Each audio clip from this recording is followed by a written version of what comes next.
नमस्कार फरीदाबाद। हम नगर निगम कार्यालय पहुंचे हैं एनआईटी फरीदाबाद और बता दें आपको बड़ा मुद्दा है बड़खल विधानसभा क्षेत्र में जिस प्रकार से लगातार तोड़फोड़ की कार्रवाई हो रही है उसको लेकर अहम मीटिंग बड़खल विधायिका श्रीमती सीमा त्रिखाजी ले रही है। अधिकारियों के साथ कमिश्नर ऑफिस में मीटिंग चल रही है। अब देख सकते हैं कई अधिकारी यहाँ पर मौके पर पहुँचे हुए हैं मीटिंग में। गवर्नमेंट ऑफ हरियाणा कमिश्नर साहब की गाड़ी है और यहाँ विधायिका की गाड़ी यहाँ पर मौजूद है। जॉइंट कमिश्नर यहाँ पर आए हुए हैं। तो नगर निगम के कई बड़े अधिकारी यहाँ पर मौजूद है और महत्वपूर्ण मीटिंग चल रही है। अब देख सकते हैं, एक बार दिखाएंगे, एक बार जूम करके हम दिखाएंगे एक बार। जॉइंट कमिश्नर विधायिका बड़खल यहाँ पर महत्वपूर्ण मीटिंग ले रही है और कमिश्नर ऑफिस है सामने, देख सकते हैं कार्यालय। Jitendra Kumar IAS commissioner MCF। तो बड़ी इंपॉर्टेंट मीटिंग और लगभग 1 घंटे से हम यहाँ पर खड़े हुए हैं, वेट कर रहे हैं मीटिंग का क्या कंक्लूजन निकलता है, क्योंकि जिस प्रकार से लगातार बड़खल विधानसभा क्षेत्र में कार्रवाई चल रही है, तोड़फोड़ की कार्रवाई नगर निगम दस्ते द्वारा की जा रही है, उसको लेकर बड़ा माहौल चर्चा का विषय बना हुआ है और लोगों में लगातार यह चर्चा बनी हुई है कि किस प्रकार से कार्रवाई को रोका जाए और जो कार्रवाई हो रही है वो सही है, ये सार्थक है या नहीं है। इसको लेकर भी कई बार बड़े बड़े सवाल मीडिया में भी उठते रहे हैं और बड़खल में जिस प्रकार से कार्रवाई की गई है लोगों पर, फॉरेस्ट एरिया को छोड़कर जो ज़मीनी स्तर पर जो गांव के अंदर जो कार्रवाई की गई है उसको लेकर ग्रामीणों में काफ़ी आक्रोश है और इसको देखते हुए मीटिंग काफ़ी महत्वपूर्ण मानी जा रही है, काफ़ी इम्पोर्टेंट मानी जा रही है। बड़खल विधानसभा देख सकते हैं नगर निगम के कई वरिष्ठ अधिकारी आए हुए हैं और लगातार जो मीटिंग है ये बता दें हम MLA श्रीमती सीमा त्रिखाजी विधायिका बड़खल विधानसभा क्षेत्र से विधायक हैं और आप देख सकते हैं गवर्नमेंट ऑफ हरियाणा कमिश्नर की गाड़ी है। जॉइंट कमिश्नर यहाँ पर मौजूद हैं, एक बार दिखा दें कमिश्नर साहब की गाड़ी दिखा दें एक बार। कमिश्नर MCF, जॉइंट कमिश्नर और तमाम बड़े अधिकारी, नगर निगम के बड़े अधिकारी यहाँ पर मौजूद हैं। SC ओमवीर जी अभी बाहर निकल कर गए हैं रूम से, लेकिन ये जो मीटिंग है काफ़ी महत्वपूर्ण मानी जा रही है। फरीदाबाद हम एक बार फिर आपको बता दें किस वजह से महत्वपूर्ण है। बड़खल विधानसभा क्षेत्र लगातार हाईलाइट है और स्पेशली बड़खल विधानसभा क्षेत्र का गांव बड़खल काफ़ी चर्चाओं में इस समय बना हुआ है। जिस प्रकार से तोड़फोड़ की कार्रवाई, एक तरफा तोड़फोड़ की कार्रवाई बड़खल गाँव में की जा रही है, उसको लेकर बड़े बड़े सवाल, बड़े बड़े जो है आरोप प्रत्यारोप लोगों द्वारा लगाए जा रहे हैं। बड़खल क्षेत्र के जो गांव के लोग हैं वे बहुत ज़्यादा आक्रोश में हैं और उसी मुद्दे को लेकर ये मीटिंग है, जो आज की मीटिंग काफ़ी महत्वपूर्ण मानी जा रही है, क्योंकि जिस हिसाब से बड़खल विधायिका हैं श्रीमती सीमा त्रिखाजी, उनके क्षेत्र में जो सारा एरिया पड़ता है, जो अरावली, जो सुप्रीम कोर्ट की जो गाइडलाइंस हैं कि अरावली वन क्षेत्र में जो तोड़फोड़ की कार्रवाई की जानी है, अधिकतर एरिया जो है उनके क्षेत्र में पड़ता है। तो इसको देखते हुए भी ये मीटिंग काफ़ी महत्वपूर्ण, क्या कंक्लूजन क्या निकलता है। और मीटिंग में अब श्रीमती सीमा त्रिखाजी विधायक जी आ चुकी हैं, उनसे बात करेंगे कि मीटिंग जो अभी चल रही थी किस विषय को लेकर मीटिंग थी और क्या डिसीजन इसमें निकले। नमस्कार मैडम। राम राम जी, मैं आई हूँ। मुझे बड़ा कष्ट है, बड़ा दुख लगता है। स्पेशली सरप्राइज है हमारी तरफ से कि हमने देख लिया मीटिंग चल रही है। मेरे लिए भी सरप्राइज है कि आपने अचानक से मुझे पकड़ा, पर मैं बड़ी एक मानवीय आधार पर भी चिंता होती है। मैं भी महिला भी हूँ, माँ भी हूँ, पत्नी, बहन, बेटी, हर किरदार निभाती हूँ। पर जो हमारा बड़खल गांव और आजू बाजू की जो लोकेशंस में सर्वोच्च न्यायालय के आदेश पर जो तोड़फोड़ हो रही है, तो तकलीफ तो होती है। कुछ उन विषयों पर कि हम क्या मदद किस प्रकार से कर पाएंगे, क्योंकि कोर्ट के खिलाफ कोई जान नहीं सकता। या सुप्रीम कोर्ट के आदेश में तोड़फोड़ की कार्रवाई तो है ही, लेकिन यह भी है कि उनको जो तोड़ने से पहले उनको पुनर्वास की व्यवस्था की जाएगी। ये सारी चीज़ों पर कुछ चर्चा करने के लिए बैठे कि भाई फिर उसके बाद में हो सकता है ऊपर आगे भी करनी पड़ जाएगी। और इसके अलावा हमारे कुछ काम रुके हुए थे, लंबित पड़े हुए थे। जैसे कि उदाहरण दूँ तो हमारी जो सैनिक कॉलोनी की सड़कें हैं, हालांकि ऐसा नहीं है, काम हमारे वहाँ पर लगभग 3 ब्लॉक बन चुके हैं। E और शायद H और E, D और D के सामने अब बन रहा है B की 2-3 गलियां रह रही हैं, वो आज शुरू हुई हैं। ठेकेदार को भी मैंने यहीं बुलवाया था, कंट्रैक्टर जो हैं, और उनको कहा है कि 2 यूनिट लगाएं। वीरवार से जो बड़ी वाली सड़क है उसके ऊपर भी काम होना शुरू हो जाएगा। एक अंदर की पॉकेट्स बनेंगी और दूसरे सिस्टम से बाहर की मेन रोड्स की पॉकेट बनेंगी।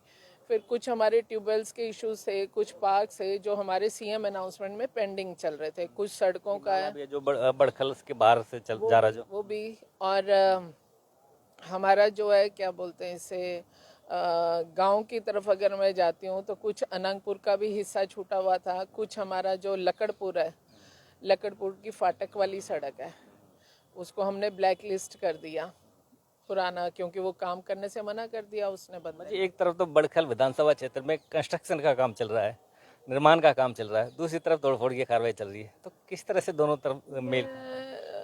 देखिए, अगर मुझे एक दिन मैं सोचती हूँ कि आप लोगों के साथ पूरा बैठ करके आपको ब्यौरा दूं, जितना डेवलपमेंट माननीय मनोहर लाल जी के कार्यकाल में हुआ है, मुख्यमंत्री जी ने जितना हमें ब्लेस किया है, मैं सोचती हूँ शायद फरीदाबाद में कहीं और उतनी ब्लेसिंग्स नहीं गई होंगी। अगर मैं गिनना शुरू करूँ ना, 2017 हमारे जो चुनाव होने थे नगर निगम के, उससे पहले पहले तो हम 70% सड़कें अपनी पूरी कर चुके थे। अब जैसे हमारा बडकल गांव है और हमारा लकड़पुर है, हालांकि हमारा फतेहपुर है, फतेहपुर हमारा आ गया स्मार्ट सिटी में, सीवरेज भी डल गया, पानी भी डल गया। भाखड़ी में भी सीवरेज और पानी का काम लगभग पूरा है। और आपका जो बडकल है, बडकल में हमारा सीवरेज का काम चल रहा है, कंप्लीट नहीं हुआ क्योंकि 4 साल हो गए चलते हुए भी। वो मैं बताती हूँ, 2 साल, 2.25 साल का तो कोरोना पीरियड को हम काउंट नहीं करेंगे, 2 साल एक्चुअली हुए हैं।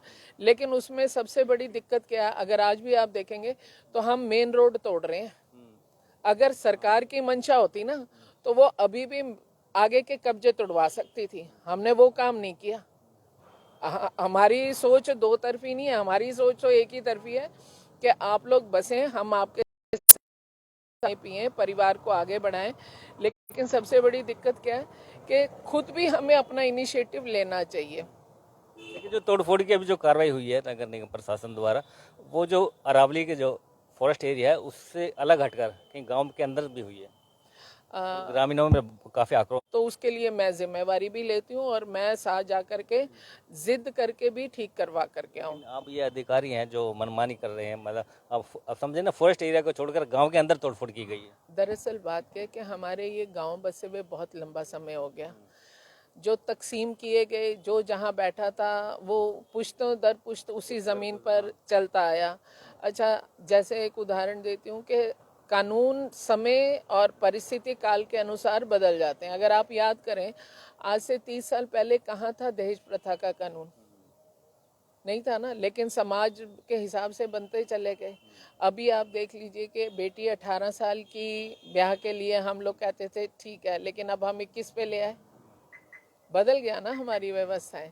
तो उस व्यवस्था के चलते हुए आज ऑक्सीजन की कितनी ज़रूरत है।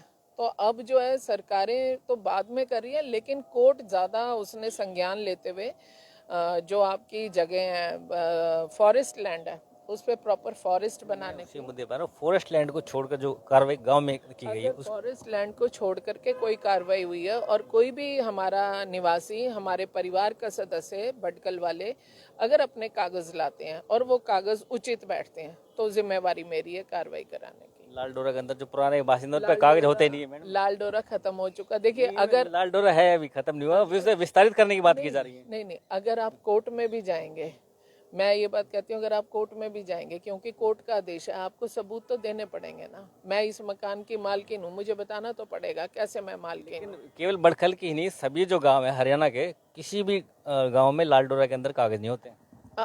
अब कर रहे हैं ना, प्रॉपर्टी आईडी बन रही है। अब हमारे हरियाणा में क्या है, आप ये चीज देखिए ना, हरियाणा में हर कैसे कागज दिखा पाएंगे, कैसे? हरियाणा में हर चीज फैमिली आईडी के माध्यम से हो रहा है। प्रॉपर्टी आईडी बनते हुए समा बीत गया, प्रॉपर्टी आईडी तो कब से बना रहा है हरियाणा सरकार। फिर उसके बाद में आप एक चीज और देखो ना, मुख्यमंत्री जी के अपनी सोच के अगर मैं काम बोलूं तो पूरे देश में 1,20,000 वाला बीपीएल कैटेगरी में, जिसे हम कहेंगे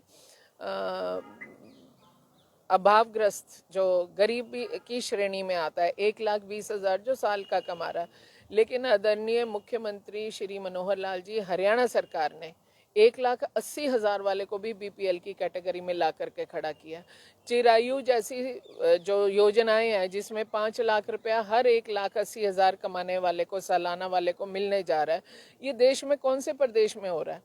सरकार की योजनाएं जो हैं व्यक्ति के घर के चूल्हे से लेकर के उसके अंतिम पड़ाव तक, उसके बच्चों का लालन पालन, शिक्षा दीक्षा, इन सब को साथ लेते हुए, रोजगार को लेते हुए, पारदर्शिता को लेते हुए, माननीय मुख्यमंत्री जी का तो जब माननीय हमारे देश के प्रधानमंत्री आदरणीय मोदी जी किसी भी मंच पे आज देश में खड़े होते हैं तो वो मनोहर लाल जी का नाम लेना नहीं भूलते, हरियाणा का नाम लेना नहीं भूलते। तो इसका मतलब है कहीं तो हम दुनिया से अलग चल ही रहे हैं।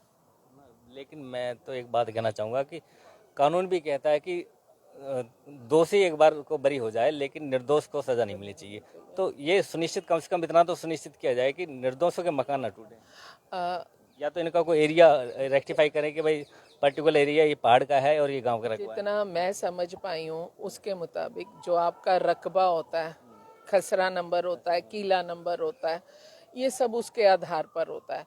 ऐसा हो सकता है सरकारी कागज कुछ बोल रहे हो और जिसने बेची हो जमीन, क्योंकि बेचने वाले का क्या मालूम है कौन कब कहाँ किस हालात में बेच गया।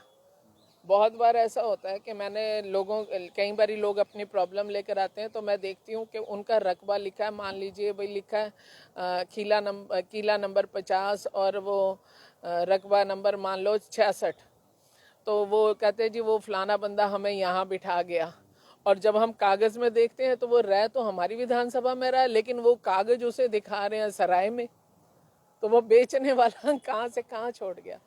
मैं ये चाहती हूँ कि हर एक को सुख और शांति मिलनी चाहिए, प्रयास रहना चाहिए, और जो कि प्रयास माननीय मुख्यमंत्री जी के माध्यम से हरियाणा में कोई कमी नहीं कर सकते। लेकिन जब कोर्ट का आदेश आता है तो हम लोग सब कहीं ना कहीं कमज़ोर, यूँ कह लो कमज़ोर भी पड़ जाते हैं, बंद भी जाते हैं।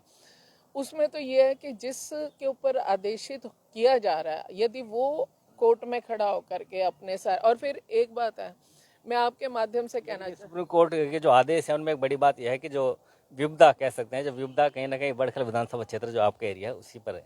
हाँ वो मैं बताती हूँ ना क्यों है विपदा यहाँ पे। यहाँ पे विपदा इसलिए है, मैं किसी को कटाक्ष कभी नहीं करती।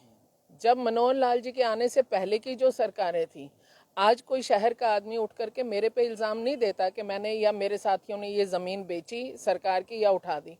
और मैं ना किसी को तोड़ने आई ना बसाने आई, जो बसे हुए थे उनके लिए सुविधा देने आई हूँ और वो मैंने पूरा काम किया। अब धोखे से जिन लोगों ने ये ज़मीन बेची उनको तो पब्लिक ने भी धोखा दे करके जगह दे दी, पब्लिक ने भी तो दी ना उनको जगह। हमारी तरफ से व्यक्तिगत तौर पर सीमा त्रिखा की तरफ से अगर कहीं कोई ऐसी बात हुई हो तो कभी भी आप मेरे को संपर्क कर सकते हैं, जो भी व्यक्ति हो। मैं कभी इन चीज़ों में पड़ती ही नहीं हूँ। हमारा तो काम है जी, दुनिया में माँ का रुतबा एक ऐसा होता है जो सबसे ज़्यादा संवेदनशील होता है, और मैं बडकल को अपनी, मेरी एक बेटी है, मेरी एक औलाद है, मैं बडकल को अपनी उस बच्चे के बराबर समझती हूँ। मैं अपने इतने तन मन से, आपने तो मुझे अचानक से पकड़ा ना, और मैं आपको बता नहीं सकती आज मैं कितने सारे काम करा के निकल रही हूँ यहाँ से। दिखा मैडम आज काफ़ी टाइम से हैं तो काफ़ी काम बड़खल के लिए कराए होंगे। मैंने कंट्रैक्टर्स भी सारे बुलाए, जिन कंट्रैक्टर्स की पेमेंट नहीं हुई उनके लिए भी बोला कि इनकी भी पेमेंट करो, इनके भी बच्चे पल रहे हैं, वो क्यों हम कोई कारण दें। जब मुख्यमंत्री जी पैसे पूरे खोल करके दे रहे हैं तो हम क्यों कोई कारण दें। एक बड़ी बात और खुशखबरी हम आपको दे देते हैं, वॉइस ऑफ फरीदाबाद के आज 5 लाख फॉलोअर्स पूरे हो चुके हैं, तो एक बधाई आपकी तरफ से भी बनती है। वॉइस ऑफ फरीदाबाद को बहुत बहुत बधाई देती हूँ, और ख़ास तौर से ये बोलती हूँ कि निष्पक्ष तौर पर ये हमारी कमियां ज़्यादा दिखाता है। मैं आपको रोज़ रेगुलर देखती हूँ कि कहाँ पर जो आपकी न्यूज़ में आता है मैं फॉलो करने की कोशिश करती हूँ। मैं दिखाएंगे जब आप उनको दूर करोगे। हाँ, कमियां आप दिखाते हो वही कारण बनती है, और आप कह भी सकते हो, आप लोग जो वॉइस ऑफ फरीदाबाद में होते हैं, मैं उनको कॉल बैक करके भी पूछ लेती हूँ कि भैया क्या है, क्या वजह, क्या है, कारण क्या है, ताकि मैं वहाँ तक पहुँच सकूँ। मैं खुद को एक बेरोजगार विधायक मानती हूँ। मेरे पास कोई रोजगार नहीं है, मैं सिर्फ आप लोगों को समर्पित हूँ, आपकी सेवा में हूँ, बडकल की और अपने शहर की। मैं सीमित नहीं रहती हूँ यहाँ तक। तो इन्हीं शब्दों के साथ वॉइस ऑफ फरीदाबाद को बहुत बहुत बधाई। पूरी टीम ऐसे ही आगे बढ़ती रहे। अहम मुद्दे हैं, जो गरमाए मुद्दे हैं, तोड़ फोड़ को लेकर, जो बड़खल के विकास को लेकर, उनको लेकर आज मीटिंग की गई है। जोड़ेंगे फरीदाबाद आपको शहर के अन्य खबरों के साथ। हमारे साथ धन्यवाद।